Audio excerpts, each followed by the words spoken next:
Welcome back, guys and girls, to the garage. Today we are doing a tribute. We are going with the 1934 Chevy Master Coupe, and we are going to attempt my most ambitious build to date.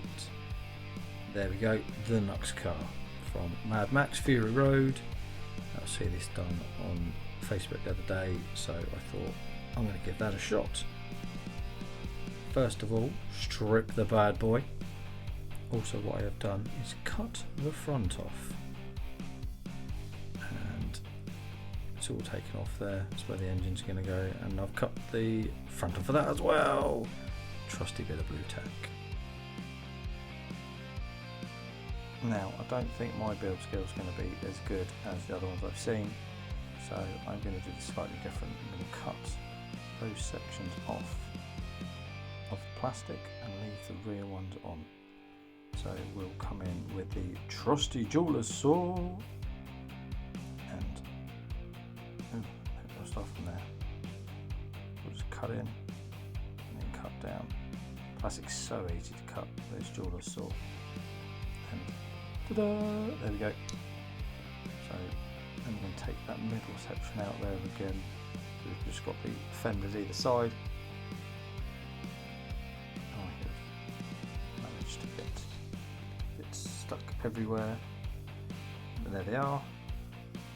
That's the rear side, that's where they would have been, but they're not there anymore.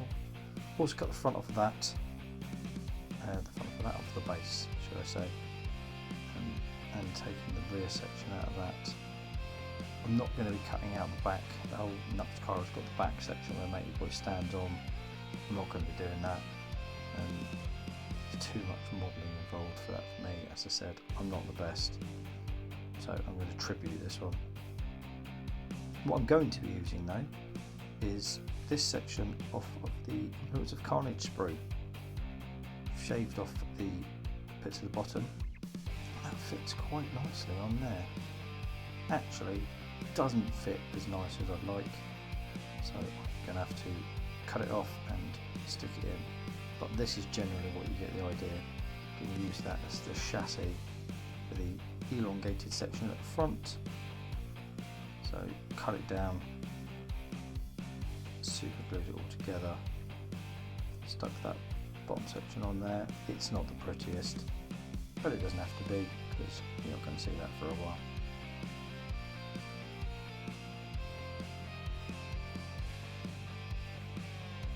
So you get the idea with the engine. So that engine there needs something.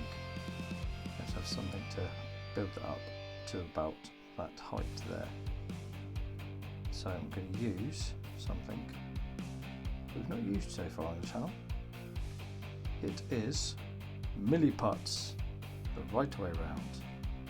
Anyone that hasn't used Milliput before, it's a two-part epoxy resin putty, I suppose. It's epoxy putty. And you split the two sections, cut one bit off of one bit off another, and you rub them together effectively until they make one ball of the same colour. We're going to cut the section off of this, and we'll cut a section off of this one as well. Take it out of the bag. Like snotty sausages. Just choose where you want. You don't want too much. In hindsight, I've cut off way too much there. You needed a teeny section for what I want to do. Make sure you bag it back up. If you don't bag it back up, it all goes dry, and then you get to go back and use it again, and it's all dry. So what you do, as I said before, you smush it all together. Literally crunch it up, smush it all up. Should wear gloves, I don't have any. As you can see, there's no different colours now as you crunch that open. That's the best way of telling. Put it open, if there's no different colours, it is ready to go. And all I'm going to do is smush it on. I'm not going to be precise. It's sandable anyway, so we're going to do that afterwards. I'm just going to build this section out. I am using a modelling tool from Games Workshop. If you haven't got that, anything will do. I think it's smooth and it's not necessary to have a sculpting tool. But I treated myself to some a couple of years ago and I've used it twice maybe.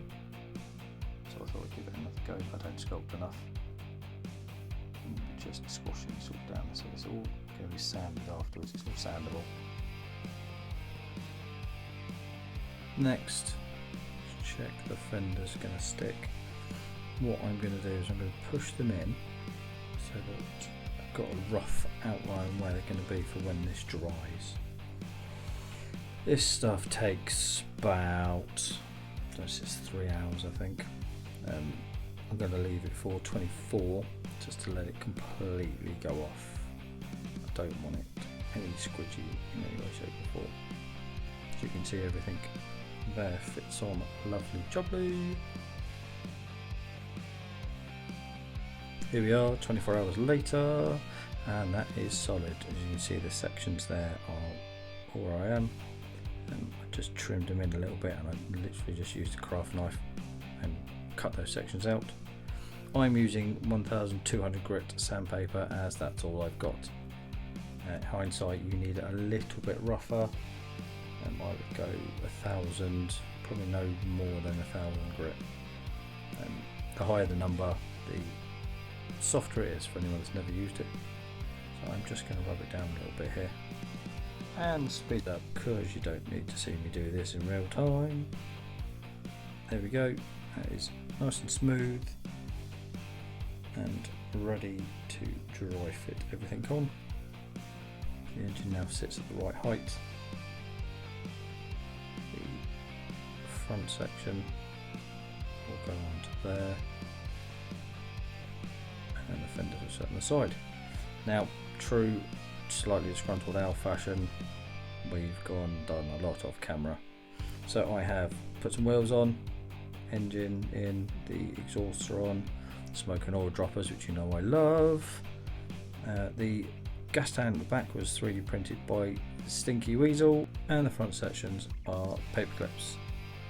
So going to undercoat everything and then paint it in silver. This silver is Storm Host silver from Games Workshop. I did not like this, did not have the desired effect for me, so I'm going to go in with Iron Hands steel, which I think is a darker colour but it's going to give a better finish. So slap all this over. Anything that I want silver is going in silver, and anything that I don't want silver is staying black. Quite clearly, that's how it works. In all fairness, there's not a lot I want to stay black. I'm just going to slap it all in. And I've done some stuff again. Yes, I know, I do it all the time. So we're going to go, I wasn't going to do this to start with, we are doing the exploding poles that they have in the film. Paperclip, again, stretched out, cut off. And I've got these sticky notes, sticky labels. Sticky labels you get from anywhere. And going in with the craft knife, I'm just going to cut a strip. Whoop, like so. And I'm going to try and peel it off. That's not coming off easily. Do the right side and it will do. So what I'm going to do now, nice and easy, believe it or not, and that looks a little bit off size, I'm just going to trim it. But as I said, simple, easy way is I'm going to wrap it around top of that. You never saw that coming, did you? Yes, you did. Of course you did. Nice and simple, and just roll it up. Rolly, rolly, rolly. And that makes an absolutely brilliant throwing speary thing. I know there's proper names for them, but I don't know what it is. Gonna glue it on. It's a bit super on it. And then, as I have done with these, just attach it to there. Look at that, instantly looks more like the Nux car. Now, there's 4 of those, and as you know on the car, there are some flags. So I've got long bits, and I've got some finger tape from my climbing days, which is fabric-y tape that you wrap around your finger to stop yourself getting blisters. Now this is very good fabric, and it's actually quite a good consistency for this size. It doesn't look too out of place, it doesn't look too fake. So cut and strip, because what we're going to do again, you're wrong, we're not rolling it on, we're just going to put it on, fold it in half. Close though, I'll let you all off. So now we'll do a little trim on that one, that was a little bit too big.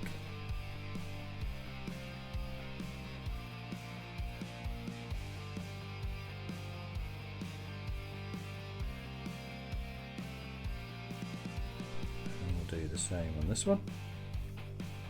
We will do the same. There we go.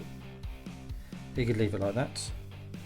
I am going to trim it down into a pointy flag, because pointy flags are better.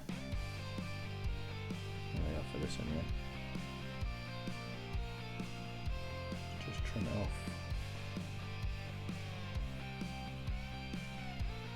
And also what you can do, at the very end of it, you see it's slightly frayed, just run your knife across the top, using blunt side or the side, and it frays it again. So it's even more frayed, as the end of a flag in the apocalypse would do. Trim a little section off there, it's not quite enough. Because I'm a perfectionist. Yeah, right. That's both the flags stuck on. Instantly more recognisable. I wasn't going to say I wasn't going to do them, but I'm so glad I did. And now all that's needed is a little bit of paint. Oh look! As if by magic, the rust is set in, because I can't have a car that's not a slightly rusty. Red flag and the black flag, that is what they have on the car in the film. So I think this has come out quite well. I nearly stopped this halfway through. I wasn't happy, it wasn't sitting well with me. But let me know what you guys think. Is this something that's worked, or should I have given it up as a bad job? Thanks for watching, everybody. You know the drill. So, until next time, have a lovely day!